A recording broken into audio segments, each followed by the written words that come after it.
Hello and welcome to episode 10 of AI Webster.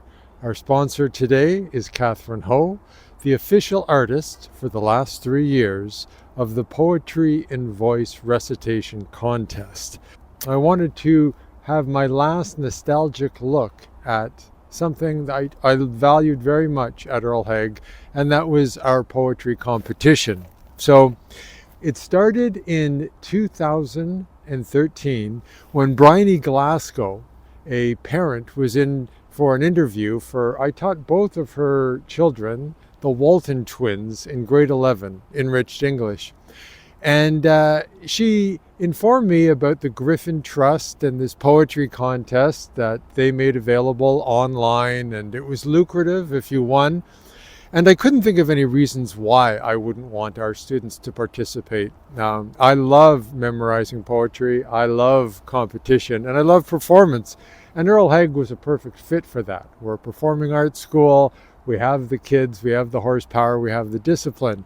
So in January of 2014, we had our first contest. It was filmed by the former curriculum leader, David Reed.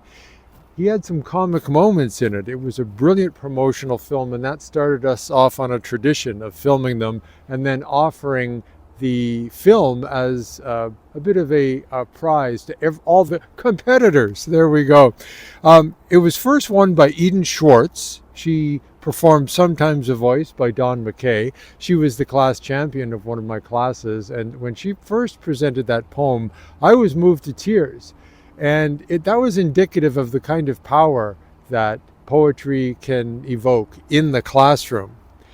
It was the first time we had one of our school presidents. He was yet to be president, but he was going to be the next year. Ethan Goodell ad lib a Karen Connolly poem. It was held in O'Grady Hall, and it illustrated what a stacked powerhouse we had. Neither of Bryony's children made the final, but that wasn't any fault of theirs. Our kids can perform. In 2015, we were back in O'Grady Hall, and I'll put a little still of Kate Mao's artwork brightened up O'Grady, room 238. It can be a bit of a Soviet bunker, that room. So Chanel Herbert won that year with the great poem Wolf Lake. It was the first time we saw Angie Zhang, who would appear as a class finalist or champ 4 years in a row.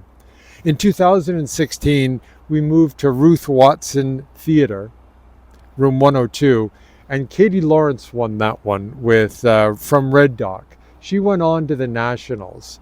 She was such a powerhouse in the Nationals, it was great. Angie Zhang was in grade 10, and I was introduced to Cinderella Loa. She later went on to become one of our best Radio Haig announcers. It was also the grade 9 year for Mitzi Noguchi, who would go on to be a bit of a poetry and voice queen. In 2017, Mitzi won. Daniel Goldman did a great job, won many hearts with his Michael Ondaatje poem, and Angie Zhang appeared one more time. In 2018, that was our Elvis year. First of all, Michael Smoilov won from Christian Bach's poem. It was great. And when he won, it was from Chapter I by Christian Bach. That was the year we had 3 presidents competing.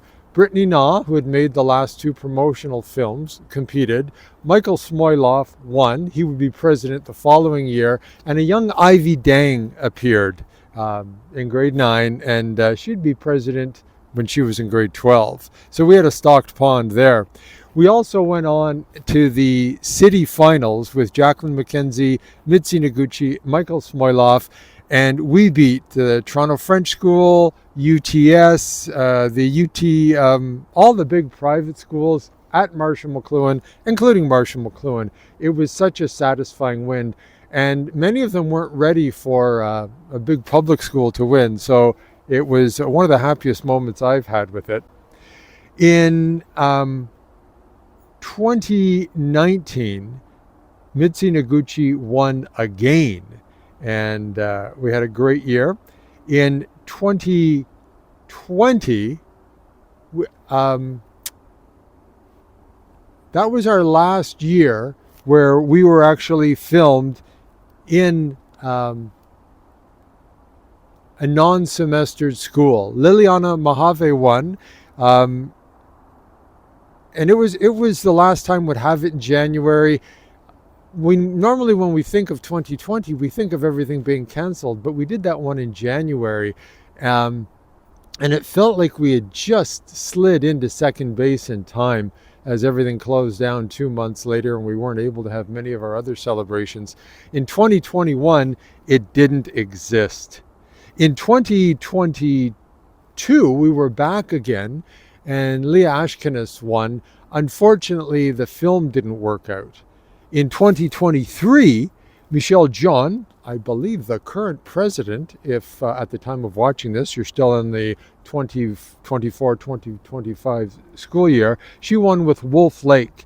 And Wendy Han was in that one. She was in the 2022 one, 2023 one, and the 2024 one. She became a powerhouse as well. In 2024, our grade 12s seemed to be dominating, and then Lucas Pham came out of his grade 11 box and blew everyone away. A quick addendum. Lucas blew away the judges. He squeaked by the competition. Back to you, Mark. When I showed the film to Marco Paracella, he said, some kids just have got it, don't they? And it's true. Lucas was that type. What I loved about poetry and voice is you could showcase the joy of competition, the powerhouse of memorization, and a lot of kids don't know how much they love poetry until they memorize one and they see their peers recite one. So for the love and appreciation of poetry, I think it was just an excellent experience. Thank you.